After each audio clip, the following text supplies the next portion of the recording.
जय हिंद। आप सभी आर्मी वर्दी लवर्स का आपके अपने चैनल में एक बार फिर से स्वागत है। और दोस्तों, कल से आपके एग्जाम स्टार्ट हो रहे हैं, तो आज मैं आपके लिए साइंस के बहुत ही इंपॉर्टेंट क्वेश्चंस लेके आया हूं जो आपके एग्जाम्स में आने वाले हैं। ठीक है, तो आज वाली क्लास को ध्यान से देखना। और आज वाली क्लास में आपका कोई भी टेस्ट नहीं है, क्योंकि आज वाली क्लास क्या है, आपकी रिवीजन क्लास है। और सारे के सारे क्वेश्चंस आपको देखेंगे, बस आपको उनको रिवीजन कर लेना है, क्योंकि अच्छे अच्छे क्वेश्चन सेलेक्ट करके मैं आपके लिए यहां पर लेके आया हूं जो आपके एग्जाम्स में आपकी जान बनने वाले हैं। ठीक है, जो आपने रट रखे हैं उनके अलावा क्वेश्चंस आपको देखने के लिए मिलेंगे जो आपको अभी याद कर लेने हैं, क्योंकि साइंस के 15 क्वेश्चंस आने हैं, जिसमें आपका क्या होगा भाई, फिजिक्स से भी आएंगे, केमिस्ट्री से भी आएंगे, बायोलॉजी से भी आएंगे, बॉटनी से भी आपके क्वेश्चंस आने वाले हैं। तो आज वाली क्लास आप सभी के लिए बहुत ज्यादा इंपॉर्टेंट है। चलो बिना देरी के शुरुआत करते हैं, और सारे के सारे क्वेश्चंस आपको याद कर लेने हैं। आंसर दिया हुआ है, टेंशन मत लो, आपको आंसर करने की कोई आवश्यकता नहीं है। क्या हो गया, क्यों अटक गया भाई? देखो, बल का एसआई मात्रक क्या है? बल का एसआई मात्रक क्या हो जाएगा, ये अपने को बताना है कि बल का एसआई मात्रक क्या हो जाएगा। तो बल का एसआई मात्रक क्या हो जाएगा? न्यूटन हो जाएगा। बल का एसआई मात्रक क्या हो जाएगा? न्यूटन हो जाएगा। आगे बढ़ते हैं, दूसरे क्वेश्चन पे चलते हैं कि न्यूटन की गति का प्रथम नियम क्या कहलाता है। न्यूटन की गति का पहला नियम क्या कहा जाता है? तो न्यूटन की गति के पहले नियम को कहा जाता है भाई जड़त्व का नियम, या इसको लॉ ऑफ इनर्शिया बोला जाता है, लॉ ऑफ इनर्शिया। तो ऑप्शन नंबर 1 करेक्ट आंसर है। आंसर तो दिया हुआ है लेकिन याद कर लो, इंपॉर्टेंट है कि न्यूटन की गति का प्रथम नियम क्या हो जाएगा, तो वो हो जाएगा आपका जड़त्व का नियम या लॉ ऑफ इनर्शिया। ठीक है, और न्यूटन का तीसरा नियम भी आपसे सबसे ज्यादा बार पूछा जाता है कि every action has equal and opposite reaction. ठीक है, हर एक क्रिया की विपरीत प्रतिक्रिया होगी, सेम और विपरीत प्रतिक्रिया होगी। क्या हो जाएगा? गुरुत्वीय त्वरण जी कहां अधिकतम होता है? तो जी का मान अधिकतम कहां पर होता है? तो अधिकतम मान होगा ध्रुव के ऊपर। सबसे अधिक मान कहां पर होगा? ध्रुव के ऊपर होगा, पोल्स के ऊपर है, वो जी का सबसे अधिक मान होगा। और अगर हम बात करें कि जीरो कहां पर होगा, ऑलमोस्ट जीरो, तो वो रहेगा आपका पृथ्वी के केंद्र पे। ठीक है, पृथ्वी के केंद्र पे। और वैसे मान कितना है? 9.8 हम मान लेते हैं। ठीक है, गुरुत्वीय त्वरण। आगे देखिए क्या है, आगे है कि उष्मागतिकी का प्रथम नियम किस पर आधारित है। उष्मागतिकी का आपसे पूछा है थर्मोडायनेमिक्स का। तो थर्मोडायनेमिक्स का जो नियम है वो किसके ऊपर निर्धारित है? पहला नियम तो ये हो जाएगा आपका ऊर्जा संरक्षण के ऊपर। ठीक है, कंजर्वेशन ऑफ एनर्जी। क्या हो जाएगा? कंजर्वेशन ऑफ एनर्जी के ऊपर हो जाएगा, ऊर्जा संरक्षण के ऊपर हो जाएगा। आगे बढ़ते हैं कि निम्नलिखित में से कौन सा विस्तारण गुण है, ये अपने को बताना है। विस्तारण का मतलब समझते हो ना, एक्सपेंड करने वाला, एक्सपेंसिव। ठीक है, एक्सटेंसिव लिखा हुआ है, एक्सटेंसिव प्रॉपर्टी। ठीक है, विस्तार होता है एक्सपेंड करना, और साइंस की भाषा में एक्सटेंसिव प्रॉपर्टी उसको बोला जाता है। तो वो क्या हो जाएगा? आयतन हो जाएगा, वॉल्यूम। ठीक है, कि जिस तरीके से उसका वॉल्यूम बढ़ रहा है तो ये हो जाएगा। आगे बढ़ते हैं कि विद्युत धारा का मात्रक क्या हो जाएगा। तो मात्रक मैंने आपको सारे याद कर रखे हैं, मात्रक और जिसमें अध्ययन किया जाता है वो वाले आपके एग्जाम्स में आता है, और एक मापने वाले। ठीक है, मापने वाले, ये एग्जाम्स के लिए इंपॉर्टेंट है। तो बताइए इसका क्या हो जाएगा? इसका तो दिया ही हुआ है आप सभी को। तो क्या हो जाएगा? विद्युत धारा का मात्रक क्या हो जाएगा भाई? एम्पियर हो जाएगा। विद्युत धारा का मात्रक क्या हो जाएगा? एम्पियर हो जाएगा। फैराडे का नियम संबंधित है। तो फैराडे का नियम है वो किससे संबंधित है? तो विद्युत चुंबकीय प्रेरण से संबंधित है। किससे संबंधित है? विद्युत चुंबकीय प्रेरण से संबंधित है। आगे बढ़ते हैं कि प्रकाश की गति अधिकतम किस में होती है। तो प्रकाश की जो अधिकतम गति होती है ठोस में होती है। ठीक है, अधिकतम किस में होती है भाई? प्रकाश की गति अधिकतम किस में होती है? प्रकाश की पूछिए, सॉरी। ठीक है, प्रकाश की पूछिए, हमने यहां पर मैंने आपको ध्वनि वाला बता दिया। ठीक है, ध्वनि की किस में होती है? ठोस में होती है। और प्रकाश की किस में हो जाएगी? आपके निर्वात में हो जाएगी, वैक्यूम में हो जाएगी। ठीक है, हाँ, ध्वनि का पूछे तो वो आपका ठोस हो जाएगा। आगे क्वेश्चन है तो मुझे वो वाला ध्यान रह गया, मैंने ध्यान नहीं दिया। सफेद प्रकाश का उसके घटक रंगों में विभाजित कहलाना क्या होता है? कि जो सफेद प्रकाश होता है वो उसके घटक रंगों में विभाजन क्या कहलाता है? तो उसको क्या कहा जाता है भाई? डिस्पर्सन कहा जाता है, विक्षेपण कहा जाता है। ठीक है, जैसे प्रकाश आ रहा है और अलग अलग रंगों में बढ़ जाता है तो उसी को क्या कहा जाता है, विक्षेपण कहा जाता है। ठीक है, चलो इलेक्ट्रॉन की खोज किसके द्वारा की गई, तो इलेक्ट्रॉन की खोज किसके द्वारा की गई, जे थॉमसन के द्वारा, जे थॉमसन के द्वारा है इलेक्ट्रॉन की खोज की गई है। एल सेल में इलेक्ट्रॉन की अधिकतम संख्या कितनी होती है, तो वो 8 हो जाएगी आपकी। आगे देखो, आधुनिक आवर्त सारणी आधारित है, ये इंपॉर्टेंट क्वेश्चन है भाई कि आधुनिक आवर्त सारणी वो किसके ऊपर आधारित है, तो एटॉमिक नंबर के ऊपर आधारित है, परमाणु संख्या के ऊपर। ठीक है, एटॉमिक नंबर परमाणु संख्या के ऊपर आधारित है आधुनिक आवर्त सारणी। और आवर्त सारणी के सारे क्वेश्चंस मैं करवा चुका हूं जो आपके एग्जाम्स में आता है। किस समूह में अक्रिय गैसें होती है, नोबल गैसें हैं, वो कौन से समूह में होती हैं, तो ग्रुप नंबर 18 में। तो ये जब पढ़ाया था आपको उस समय भी याद करवाया था, ग्रुप नंबर 18 में हो जाएगा। आगे देखो, इलेक्ट्रॉनों की साझेदारी से बना आबंध क्या कहलाता है, तो जो इलेक्ट्रॉनों की साझेदारी से बना हुआ आबंध है उसको सहसंयोजक आबंध कहा जाता है। क्या कहा जाता है, सहसंयोजक आबंध कहा जाता है। कोवलेंट बॉन्ड उसको कहा जाता है, सहसंयोजक आबंध। इस अणु में त्रिक आबंध होते हैं, त्रिक का मतलब 3 आबंध होते हैं, तो ये हो जाएगा आपका N2 हो जाएगा। ठीक है, नाइट्रोजन। उदासीन विलयन का पीएच मान कितना होता है, 7 से कम वाले अम्लीय, 7 से ज्यादा वाले क्षारीय, और उदासीन किसका हो जाएगा, 7 हो जाएगा उदासीन। आगे बढ़ते हैं कि अम्ल और धातु की अभिक्रिया से कौन सी गैस उत्पन्न होती है, तो अम्ल और धातु की अभिक्रिया से कौन सी उत्पन्न होती है, हाइड्रोजन गैस उत्पन्न होती है।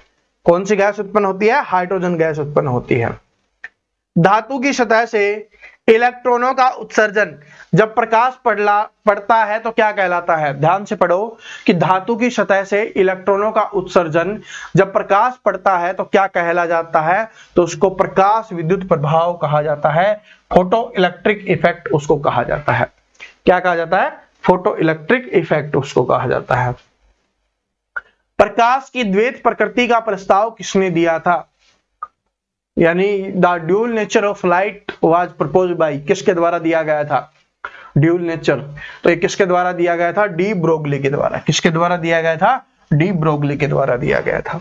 ये बहुत इंपॉर्टेंट क्वेश्चन है, बहुत बार एग्जाम्स में रिपीट हुआ है, तो आपके एग्जाम्स में आने की पूरी संभावनाएं है कि कैंसर उपचार में प्रयुक्त रेडियोधर्मी आइसोटोप है, कैंसर उपचार में प्रयुक्त रेडियोधर्मी आइसोटोप है, तो कौन सा हो जाएगा, कोबाल्ट 60 हो जाएगा। क्या हो जाएगा भाई, कोबाल्ट 60 है वो आपका हो जाएगा। आगे बढ़ते हैं कि ध्वनि की गति अधिकतम किस में होती है, ये वाला है। ठीक है, मैंने वो ध्यान नहीं दिया, तो ये है ध्वनि की गति। तो ध्वनि की गति किस में होती है, ठोस में होती है। ठोस नहीं दिया हुआ तो इस्पात, लोहा, जो भी आपको दिया हुआ होगा वो आप आंसर कर देना। ध्वनि तरंग की आवृत्ति निर्धारित करती है, तो ध्वनि तरंग की जो आवृत्ति है वो क्या निर्धारित करती है, ठीक है, तो वो निर्धारित करती है कि उसकी पिच कैसी होगी, उसका तरत्व कैसा होगा। ठीक है, उसका तरत्व कैसा होगा, पिच कैसी होगी। प्राध्वनिक तरंगों की आवृत्ति कितनी होती है, अल्ट्रासोनिक वेव्स। ठीक है, तो 20 से 20,000 तक की क्या होती हैं जिनको हम सुन सकते हैं, तो 20 से 20,000 की हैं जिनको सुन सकते हैं, और 20,000 से जो ऊपर की होंगी वो क्या हो जाएंगी, प्राध्वनिक तरंगे हो जाएंगी या अल्ट्रासोनिक वेव्स हो जाएंगी। तो 20,000 से ज्यादा वाली, ठीक है, और 20 से कम वाली तो क्या हो जाएंगी, अश्रव्य तरंगे हो जाएंगी जिनको हम नहीं सुन सकते। सुनने वाली 20 से 20,000 तक, अल्ट्रासोनिक 20,000 से ऊपर हो जाएंगी, ठीक है, और 20 से कम वाली क्या हो जाएंगी, जिनको हम सुन नहीं सकते। ठोस का सीधा गैस में परिवर्तन क्या कहलाता है, इंपॉर्टेंट क्वेश्चन है भाई, इंपॉर्टेंट क्वेश्चन है। ठोस का सीधा गैस में परिवर्तन क्या कहलाता है, परिवर्तन क्या कहलाता है, तो उसको ऊर्ध्वपातन कहा जाता है, ऊर्ध्वपातन कहा जाता है, ठोस का सीधा गैस में बदलना। आगे देखो, बोयल का नियम संबंधित है। बोयल का नियम किस चीज से संबंधित है, तो बोयल का नियम संबंधित हो जाएगा आपका दाब और आयतन से, प्रेशर एंड वॉल्यूम से। किससे हो जाएगा, बोयल का नियम है वो प्रेशर और वॉल्यूम से हो जाएगा आपका। ठीक है, दाब और आयतन से। सबसे कमजोर अंतर आणविक बल पाए जाते हैं, तो सबसे कमजोर अंतर आणविक बल है वो किसके अंदर पाए जाते हैं, तो वो पाए जाते हैं गैसों के अंदर। ठीक है, गैसों के अंदर होता है। और सबसे अधिक उष्मा भी किसमें होती है भाई? गैस में ही होती है। आपने देखा होगा ना, भाप से तुरंत जल जाता है और जला हुआ बहुत ज्यादा जलन भी करता है। तो रासायनिक अभिक्रिया की दर किस पर निर्भर करती है? तो रासायनिक अभिक्रिया की दर है वो तापमान पर निर्भर करेगी कि कितना टेम्परेचर है, उसकी सांद्रता पर निर्भर करेगी और उत्प्रेरक पर भी निर्भर करेगी। तो क्या हो जाएगा? सभी पे। और मैंने आपको ट्रिक भी बताया हुआ है कि ऐसा क्वेश्चन आ जाए तो आप इसको आंसर कर देना। ये देखो जीके और साइंस में ही आएगा, बाकी और किसी में आपको देखने के लिए नहीं मिलेगा। ये इंपॉर्टेंट नहीं है, ये वाला देखो ये इंपॉर्टेंट है। उत्प्रेरक अभिक्रिया की दर को बढ़ाता है, वो एक क्वेश्चन वैसे ही आ गया था। उत्प्रेरक अभिक्रिया की दर को बढ़ाता है तो क्या बढ़ाएगा? संक्रियण ऊर्जा को घटाकर। कैसे बढ़ाता है भाई? जो संक्रियण ऊर्जा होती है उसको, जो एक्टिव एनर्जी होती है उसको कम करके। ठीक है, संक्रियण का मतलब होता है एक्टिव।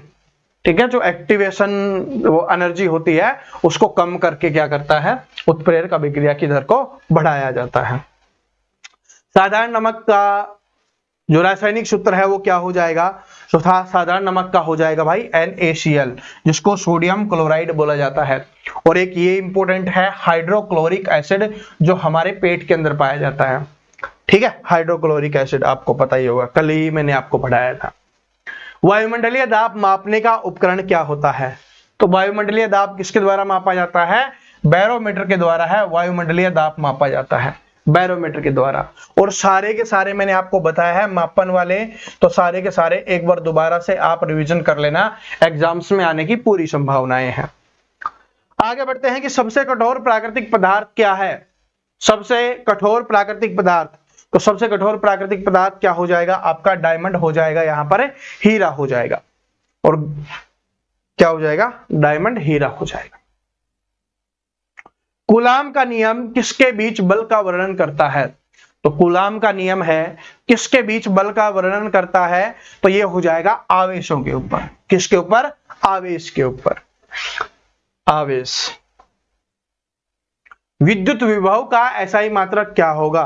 तो विद्युत विभव को किसमें मापा जाता है? वोल्ट में मापा जाता है। ठीक है, विद्युत विभव को किसमें मापा जाता है? वोल्ट में।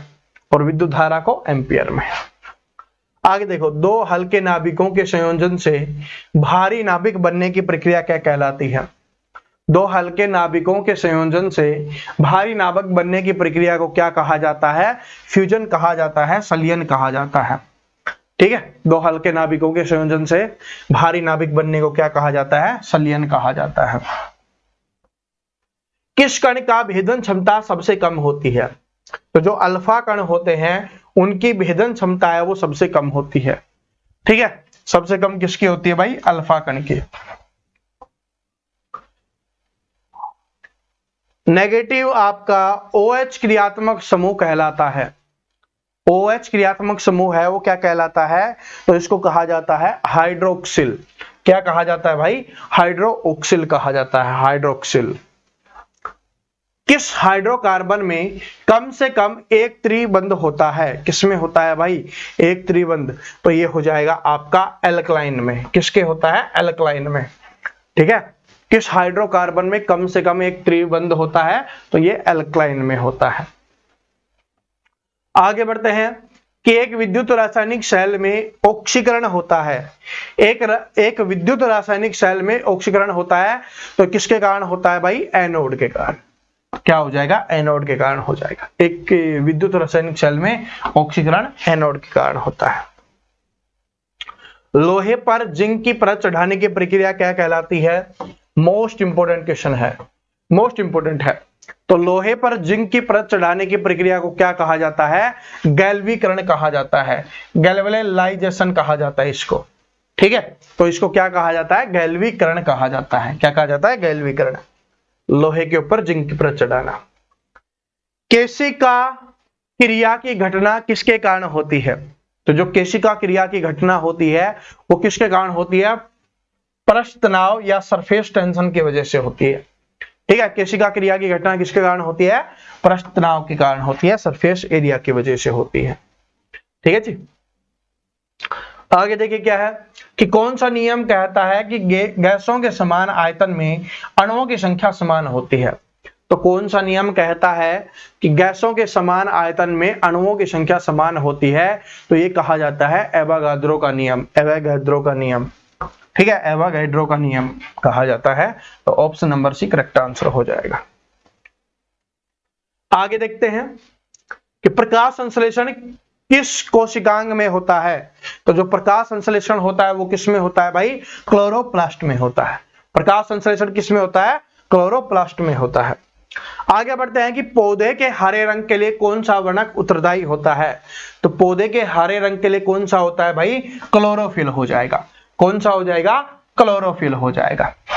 आगे बढ़ते हैं कि प्राक कणों का अध्ययन कहलाता है। तो प्राक कणों का अध्ययन किसमें किया जाता है? तो पैलिनोलॉजी में किया जाता है। जो प्राक कण होते हैं उनका अध्ययन किसमें किया जाता है?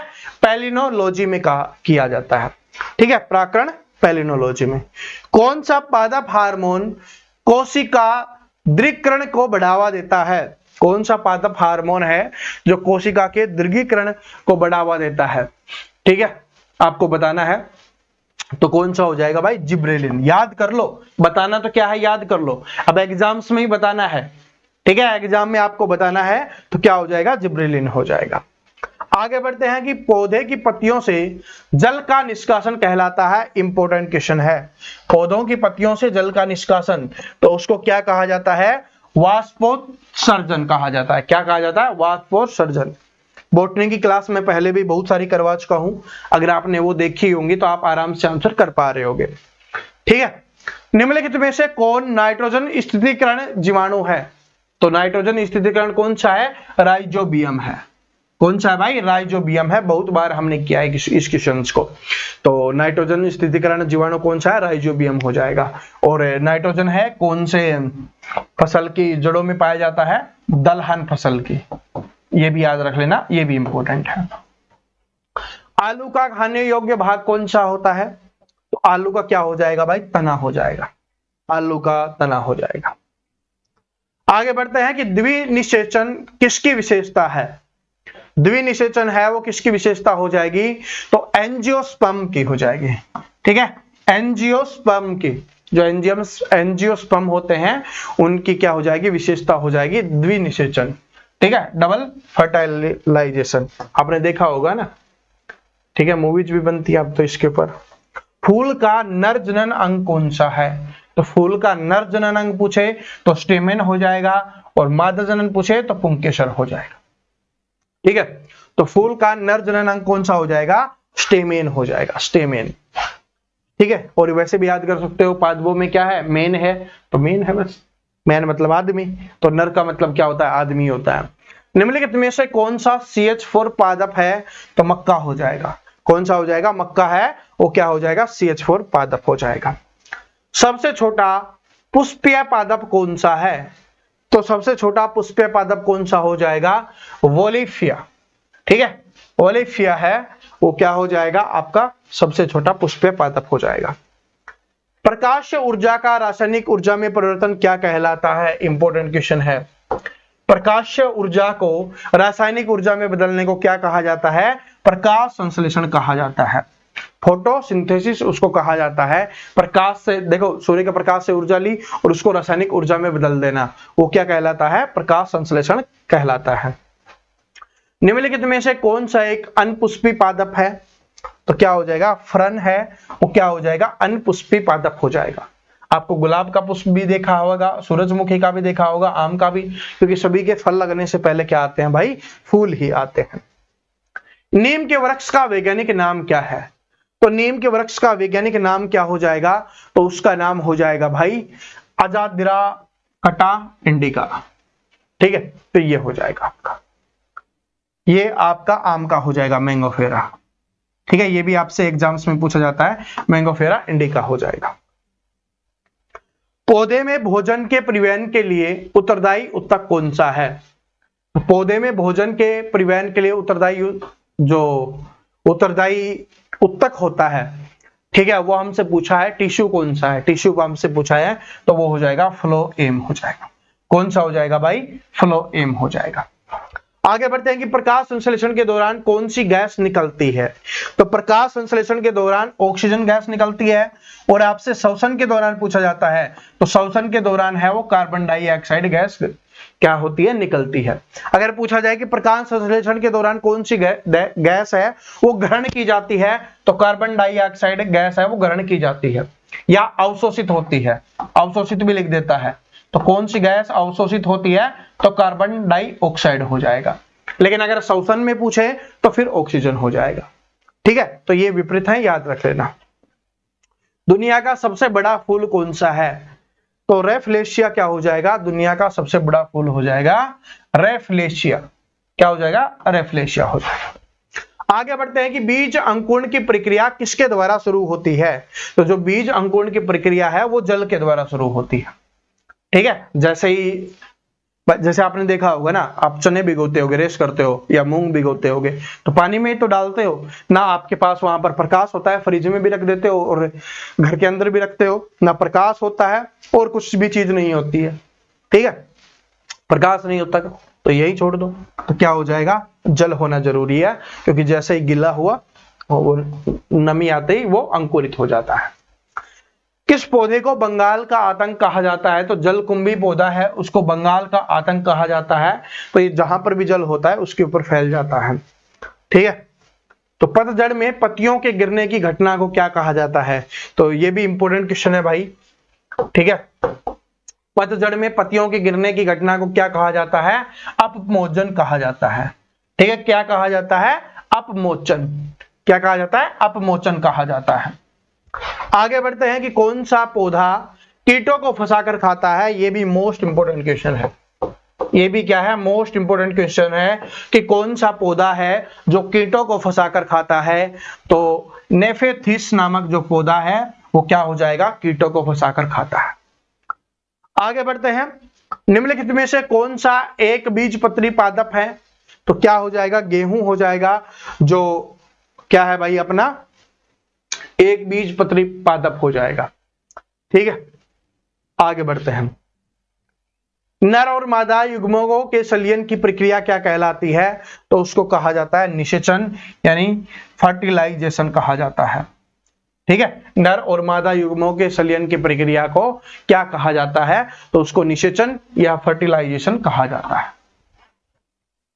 पादप कोशिका की सबसे बाहरी परत कौन सी होती है, तो पादप कोशिका की सबसे बाहरी परत कौन सी होती है, कोशिका भित्ति होती है। कौन सी होती है भाई, कोशिका भित्ति होती है। आगे देखते हैं कि सूर्य के प्रकाश से पौधों द्वारा कौन सा विटामिन संश्लेषित होता है, तो सूर्य के प्रकाश से कौन सा विटामिन मिलता है भाई, विटामिन डी मिलता है। कौन सा विटामिन मिलता है, विटामिन डी मिल रहा होता है। तो आज वाली क्लास के अपने क्वेश्चंस हैं वो इंपोर्टेंट क्वेश्चंस यहाँ पर समाप्त होते हैं।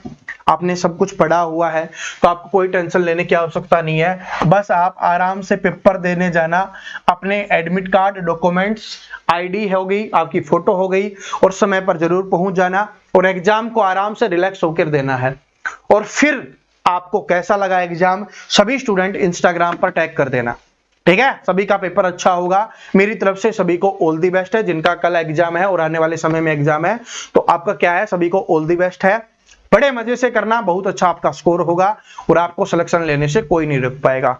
पॉजिटिव रहना है, अच्छा खाना है, आराम से रात को सोना है और सुबह उठ के आराम से एग्जाम देने जाना है बिना टेंशन के। ठीक है जी, तो फिर मिलते हैं, आप पेपर दे लो फिर आप मिलते हैं, और कैसा रहता है ये आप बता देना, इंस्टाग्राम पर टैग कर देना। ठीक है, मुझे भी अच्छा लगेगा और मैं भी आपको शेयर करके बता दूंगा लोगों को कि हाँ हमने मेहनत की, हमारे स्टूडेंट ने मेहनत किया, पेपर अच्छा गया। ठीक है, और कैसा क्या पेपर रहता है हम शाम को डिस्कस कर ही लेंगे। तो मिलते हैं फिर कल। और जितने भी नए स्टूडेंट हैं लाइक शेयर सब्सक्राइब जिन्होंने नहीं कर रखा, भाई इतने समय से पढ़ रहे हो और अभी तक सब्सक्राइब नहीं किया, कर लो यार, कहाँ जाओगे। ठीक है, कर लो। ठीक है, तो जय हिंद, वंदे मातरम।